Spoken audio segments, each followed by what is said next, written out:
I have some questions that the members in the audience have written. And the first question is from Lynn Robinson from Amy at James Martin. Her question is, how do you feel about standardized testing several times a year for students in the K-12 organization?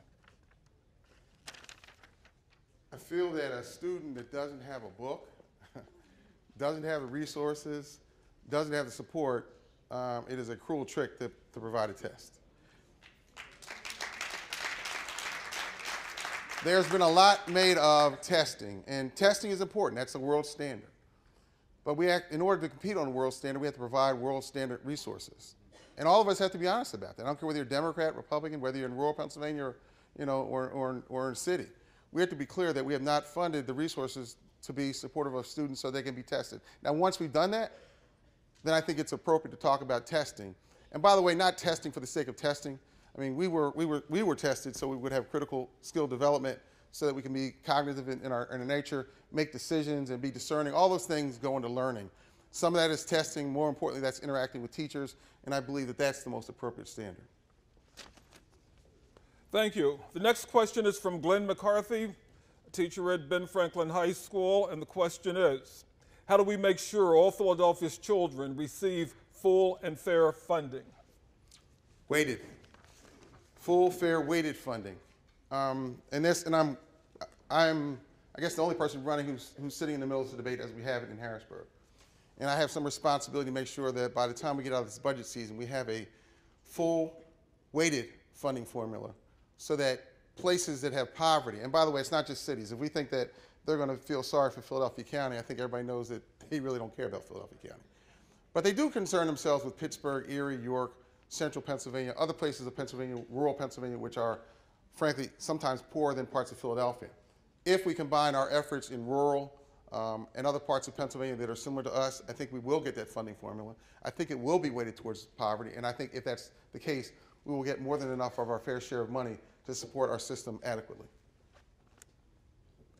Thank you. The next question comes from Elizabeth Menanson, if I'm pronouncing her name correctly. I apologize if I blew it. And she's from the Science Leadership Academy. And her question is, given that you have accepted $5.2 million in campaign donations from Students First, please explain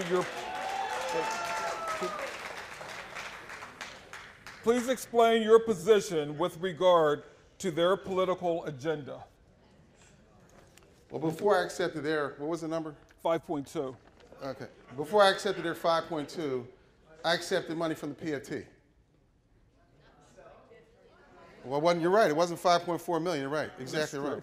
And I will say this, that those people who supported me in a governor's race didn't know me 12 years before when I had the positions I've had. The position I articulated tonight is a 26-year record of performance when it comes to public education. Uninterrupted in a mayor's race, a governor's race. Uninterrupted when there was a request for a cigarette tax. Now, I know it feels comfortable for some to sort of say, he got the money, he was bought and rented. And I'm glad, and if you had that position, so be it. But for those who understand my record and take it for what it is, I can show you people bought and sold in Harrisburg. And there's some people that you've brought into this room who've gotten much more money than me from other private people historically and brag about how much money they raise, and nobody says a word about that to them. This is not a matter of me and them in this room. This is a matter of what I've done. Last year, 12 million cigarette tax requested in a Republican legislature during the course of a very heated debate, and I delivered. And I don't think anybody asked me at that point in time who supported me for re-election in the Senate. I was up for re-election. And by the way, this year, at this moment, paycheck protection, my committee, I'm chairman, within one vote, and got Republicans to vote with me to table a bill. So if anybody's worried about where I get my money, look at my record. Do the same for everybody else too, by the way. My record stands for itself. Money doesn't affect me. What affects me are the people I represent and the children that I represent. That's where I stand on my record. Thank you. And Senator, the last question is, how do you justify your support of Senate Bill 1085, a bill that requires charter school authorization with no public hearings and little oversight?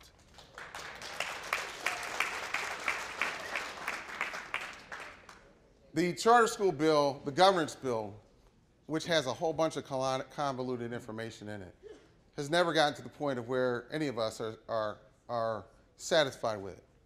There needs to be a charter school oversight bill, and I've been an advocate ever since charter schools were in existence. That means the charter school reimbursement line, so we can stop arguing about money, as well as governance. This year, when charter schools closed in the middle of a year, that should have never happened. It should never happen because there should have been adequate oversight. There's not I don't have a dog against it. I'm, matter of fact, very much for it. And I'm glad you're asking me these questions because I think, frankly, people don't understand that if you create something, there should be adequate oversight and measurement of that, whatever it is that's publicly funded, whatever it is. And I believe that charter schools, public schools, all are public schools, and the tension we've created between them is a false dichotomy. It is one that teachers should be respected in wherever they are and supported, and children should be supported. So I support a very strong, comprehensive charter school governance bill that the PFT has added to and has added value to. I've supported the language of that, and I will continue to support the language of that. Thank you, Senator Williams. Please join me in thanking Senator Anthony Hardy Williams for coming and speaking to us tonight. Thank you very much.